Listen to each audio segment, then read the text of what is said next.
Bienvenidos a esta exploración profunda sobre una figura que, prácticamente definió el comercio electrónico, Jeff Bezos. Para darnos una idea, pensemos que Amazon hoy capta casi 4 de cada 10 dólares que se gastan online en el continente. Una locura. Hoy vamos a meternos en la historia del fundador de este gigante, que llegó a ser el hombre más rico del mundo y que, a principios de 2021, dejó su puesto de CEO. Nuestra idea es tratar de entender qué hay detrás de ese éxito tan monumental. ¿Qué podemos aprender? ¿Hay lecciones para alguien que quiere emprender hoy? Vamos a revisar distintas fuentes, documentales, entrevistas, artículos, para ver cómo ese tío bonachón que vendía libros, como lo describían en 1998, construyó este imperio. Exacto. Y creo que es clave entender de dónde partió. No salió de la nada, ¿eh? En 1994, Bezos tenía un muy buen puesto, muy estable en Wall Street. Era vicepresidente senior en D.E. Shaw, una firma de inversión. Pero, se topó con un dato que lo cambió todo. Vio un informe que decía que el uso de Internet estaba creciendo, agárrate, un 2.300% al año. Eso fue lo que le hizo clic. ¡Wow! 2.300%. Y ese clic lo llevó a una conversación, bastante famosa, ¿no? La del paseo por Central Park en el 94. Le cuenta la idea a su jefe, vender libros por Internet. Hoy nos parece obvio, pero en ese momento. Era una apuesta total. Internet era más para emails, para consultas académicas, no tanto para comprar cosas, la verdad. Y la respuesta del jefe fue, digamos, prudente. Suena bien, pero sería mejor idea para alguien que no tenga ya un buen trabajo. Y ahí es donde Bezos usa su famoso marco de minimización de arrepentimientos. Es interesante cómo usa una proyección emocional, ¿no? Se imagina a los 80 años y se pregunta, ¿qué me voy a arrepentir más? ¿De haberlo intentado y quizás fracasado? ¿O de no haberlo intentado nunca? Y la respuesta ya la sabemos. Decidió que se arrepentiría más de no haberlo intentado. Una decisión valiente, sin duda. Y aquí hay que mencionar sí o sí el apoyo de su esposa de entonces, Mackenzie Scott. Él cuenta que ella le dijo, «Cuenta 100% conmigo». Ese respaldo, debió ser fundamental, totalmente de acuerdo. Ahora, ¿por qué libros? No fue una corazonada, ¿verdad? Fue un análisis. Parece que evaluó como 20 productos distintos y los libros ganaron. Había una variedad enorme, millones de títulos, imposible tenerlos en una tienda física. Además, ya había demanda global y eran, digamos, fáciles y baratos de enviar. Vio que Internet era el canal perfecto para ese catálogo infinito. Exacto. Idea clara, pero faltaba el capital. Y aquí, hay que hablar del mito del garaje. La inversión fuerte inicial vino de sus padres, Jackie y Miguel Bezos. Pusieron $300,000, que eran sus ahorros de jubilación. Una cifra importante, ¿eh? Quizá $500,000 de hoy. Cuentan que ellos no entendían bien qué era eso de Internet, pero confiaron en Jeff. Y fíjate que, según una fuente, antes él había intentado buscar $50,000 de otros inversores por el 1% de la empresa, pero no tuvo éxito. Así que el apoyo familiar fue clave, no solo emocional. Claro, $300,000 no es empezar de la nada. Aunque convertir eso en lo que es hoy Amazon es otra historia. Y el garaje. Hay versiones encontradas.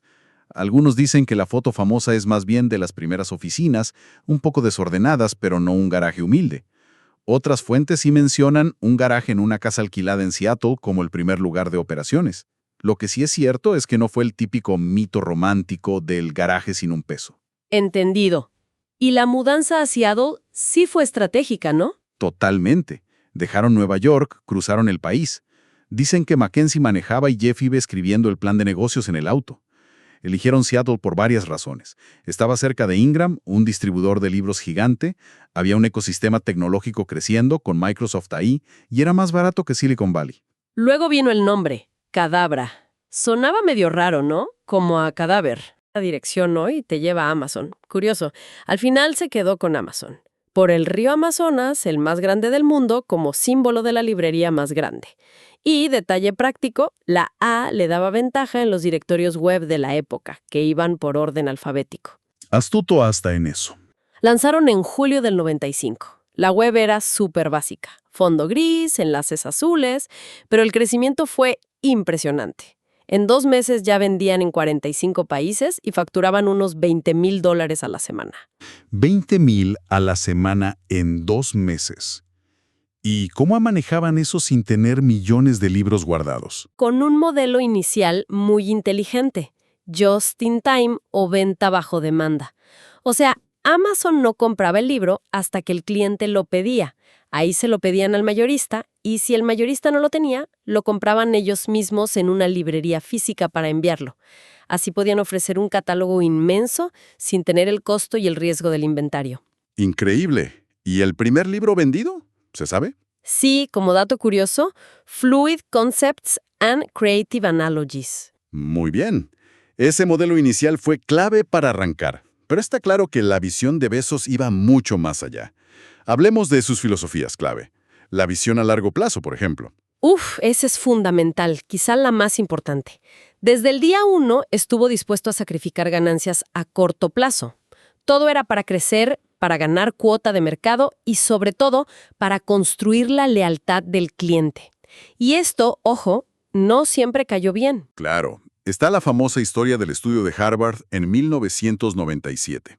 Unos estudiantes de MBA analizaron Amazon, dijeron que iba a fracasar contra Barnes & Noble y le recomendaron a Bezos vender ya. ¿Qué dijo él? Su respuesta fue muy Bezos. Reconoció que podían tener razón en el análisis, pero dijo que subestimaban lo difícil que iba a ser para las empresas tradicionales adaptarse al mundo online. Y bueno, el tiempo le dio la razón. Amazon no solo sobrevivió a la burbuja.com de principios de los 2000, sino que recién tuvo sus primeros beneficios en el último trimestre de 2001, y fueron solo $5 millones. Él planeaba todo a 5 o 7 años vista. Impresionante esa paciencia. Y muy ligada a eso está la otra gran filosofía, la obsesión por el cliente. Suena a eslogan, pero parece que lo llevan al extremo. Un ejemplo temprano fue permitir las reseñas negativas en la propia web. ¿Quién hace eso? Parece un tiro en el pie. Exacto. Pero la lógica era construir confianza. Querían que la gente viera a Amazon como un lugar honesto para decidir qué comprar, no solo un sitio que te empuja a comprar cualquier cosa. Creían que esa confianza a la larga traería más ventas y fidelidad. Y dicen que al principio el propio Bezos contestaba emails de clientes para entender qué necesitaban, qué problemas tenían. ¡Wow! Eso es dedicación. Y esa obsesión por el cliente se combinaba con una cultura de frugalidad, ¿no? Muy marcada. Lo de gastar solo en lo que le importa al cliente.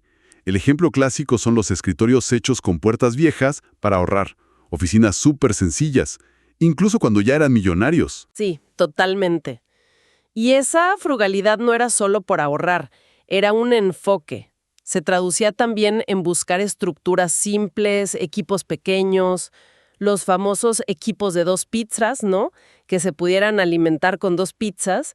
La idea era mantener la agilidad, tomar decisiones rápido, sin burocracia.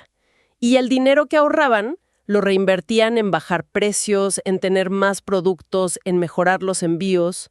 Lo que nos lleva a la innovación constante, a tomar riesgos.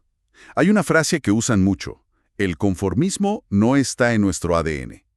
Han sido pioneros en un montón de cosas, desde invertir temprano en inteligencia artificial hasta, claro, la creación de Amazon Web Services, AWS. Lo de AWS es fascinante. Nació de una necesidad interna y de una orden muy estricta de Bezos, allá por 2002. Mandó un memo interno, famosísimo, exigiendo que todos los equipos expusieran sus datos y funciones a través de APIs, o sea, interfaces estándar para que los programas hablaran entre sí. Quería que todo pudiera ser usado por otros equipos internos o potencialmente por externos. Básicamente, obligó a la empresa a pensar en su propia infraestructura como si fueran servicios separados. Y después se dieron cuenta: oye, esta infraestructura tan potente que construimos para nosotros, se la podemos ofrecer a otras empresas. Fue una visión súper temprana de la nube. Una apuesta enorme que salió muy bien. Y esa cultura de innovar implica aceptar que no todo va a funcionar, ¿no? Bezos habla de miles de millones de dólares en fracasos. Pero la idea es que unos pocos éxitos gigantes como AWS o el Kindle o Prime compensan un montón de experimentos que no salen bien. Para ser inventor, dice él, tienes que aprender hasta ser experto, pero siempre con mente de principiante. Sí, y su forma de tomar decisiones también es particular. Valora mucho poder cambiar de opinión si hay nueva información. Tiene una frase que dice algo así como, la gente que tiene razón a menudo es gente que cambia de opinión a menudo. Y distingue entre decisiones tipo 1, las que son irreversibles, que hay que pensar mucho, y las tipo 2, las reversibles, que hay que tomar rápido, para no quedar separado. Y es famosa su aversión al PowerPoint en las reuniones importantes. Sí, lo de prohibir el PowerPoint. En vez de eso, piden memorandos, textos bien escritos. La idea es que escribir te obliga a pensar mejor, con más claridad. Incluso tienen esa práctica de escribir la nota de prensa de un producto nuevo antes de empezar a hacerlo. Si no puedes escribir una nota de prensa que convenza, quizás la idea no es tan buena. Es un enfoque muy metódico. Dicen que lo aplicaba a todo. Hay una anécdota que cuenta que tomó clases de baile para mejorar sus probabilidades, estadísticamente, de encontrar pareja. Jaja, increíble. Bueno, todo esto encaja en lo que llaman el círculo virtuoso o el flywheel de Amazon. Ese diagrama simple pero potente que explica cómo crece la empresa. Menos costos fijos permiten precios más bajos. Precios bajos atraen más clientes. Más clientes atraen más vendedores externos a la plataforma. Más vendedores significa más selección de productos. Mejor selección y precios bajos mejoran la experiencia del cliente, y eso atrae todavía más clientes. Y la rueda gira más rápido. Exacto. Y la clave, según Bezos, es centrarse en lo que no va a cambiar en 10 años. Él identificó que los clientes siempre van a querer precios bajos, envíos rápidos y una gran selección. Así que Amazon apostó todo a mejorar eso, sin descanso. Ese flywheel que explica mucho del crecimiento, sí. Pero, claro, un éxito tan grande casi siempre viene con sombras, con controversias importantes. Hay que hablar de eso también. Correcto. Y aquí, reportando de forma neutral lo que dicen las fuentes, hay varias áreas de crítica. Una son las tácticas competitivas, consideradas muy agresivas. El caso de Diapers.com es un ejemplo muy citado. Intentaron comprarlos, no pudieron, y entonces Amazon lanzó un programa similar, vendiendo pañales a pérdida, hasta que Diapers.com tuvo que vender, y a bajo precio. Luego, Amazon subió los precios. Legalmente se calificó como una zona gris, casi pricing predatorio, que es bajar precios artificialmente para cargarte la competencia y luego subirlos, algo que suele ser ilegal o estar al límite. También han tenido acusaciones e investigaciones en Europa por usar los datos de los vendedores de su propia plataforma para ver qué productos funcionaban bien y lanzar versiones propias, ¿no? Con marcas como Amazon Basics. Y más reciente, las demandas antimonopolio en Estados Unidos, que dicen que Amazon no deja a los vendedores poner precios más bajos en otros sitios y que abusa de su poder. Otro frente muy polémico, las condiciones laborales en los almacenes. Hay muchísimos informes sobre ritmos de trabajo agotadores, objetivos de productividad súper exigentes, medidos con tecnología al segundo, incluyendo el tiempo que pasan fuera de la tarea, como para ir al baño. Esto ha llevado a denuncias de lesiones, problemas de salud mental y una rotación de personal altísima. Incluso hubo una propuesta de ley en Estados Unidos, la Stop Bezos Act, porque algunos empleados necesitaban subsidios de comida para llegar a fin de mes. Ha habido huelgas, intentos de sindicalización en varios países, a los que Amazon por lo general se ha opuesto bastante. La empresa ha respondido subiendo su salario mínimo interno en Estados Unidos y con esa promesa de Bezos, en su carta de despedida como CEO, de convertir a Amazon en el mejor empleador del mundo. Un reto enorme viendo las críticas. Y relacionado con el trabajo, está la inversión masiva en automatización. Compraron Kiva Systems, tienen cientos de miles de robots en los almacenes, Proteus, Sparrow. Esto ha coincidido con despidos en algunas áreas y preocupa el reemplazo de trabajadores. Surge esa teoría del colapso de la demanda agregada. Si la automatización quita demasiados empleos en Amazon y en las empresas que desaparecen por su culpa, ¿quién va a tener dinero para comprar Amazon? Amazon dice que automatiza tareas repetitivas o peligrosas, no necesariamente para eliminar empleos en general. Es un debate complejo. Y el estilo de liderazgo de Bezos también ha recibido críticas, a veces descrito como micromanagement, incluso como humillante. Circulan anécdotas, frases que supuestamente dijo en reuniones como «me tomé mis pastillas de estupidez hoy» o «¿por qué estás arruinando mi vida?» o esa vez que ignoró a un experto en usabilidad porque no soltaba sus píxeles. Y finalmente, el tema de los impuestos. Siempre ha habido críticas porque Amazon paga una tasa efectiva de impuestos baja comparada con sus ingresos, usando estrategias fiscales y créditos legales. La defensa de la empresa y de Bezos es que cumplen la ley, que crean empleo y que invierten mucho en los países donde están. Está claro que es una figura compleja, con un impacto que va mucho, mucho más allá de la tienda online. Sin duda. Con su firma de inversión personal, Bezos Expeditions hizo apuestas muy buenas y tempranas, como invertir $250,000 en Google en 1998. Imagínate lo que vale eso hoy. Y luego está su gran pasión, el espacio. Fundó Blue Origin en el año 2000 con su propio dinero. Su meta es desarrollar tecnología para viajes espaciales y a largo plazo, dice, facilitar que la humanidad se expanda por el espacio. Es algo que le obsesionaba desde joven. Además, compró el Washington Post en 2013 con el lema «La democracia muere en la oscuridad». Eso generó mucho debate sobre sus intenciones, y ha dedicado $10,000 millones al Bezos Earth Fund para luchar contra el cambio climático. En lo personal, bueno, su divorcio de Mackenzie Scott y su relación con Lauren Sánchez han estado mucho en los medios también. Entonces, para intentar resumir, vemos una mezcla de factores en su éxito. Por un lado, esa visión a largo plazo casi inquebrantable, la obsesión real por el cliente, la audacia para arriesgar y aceptar fracasos caros, adaptarse siempre y una ejecución implacable. Pero la historia no está completa sin el contexto.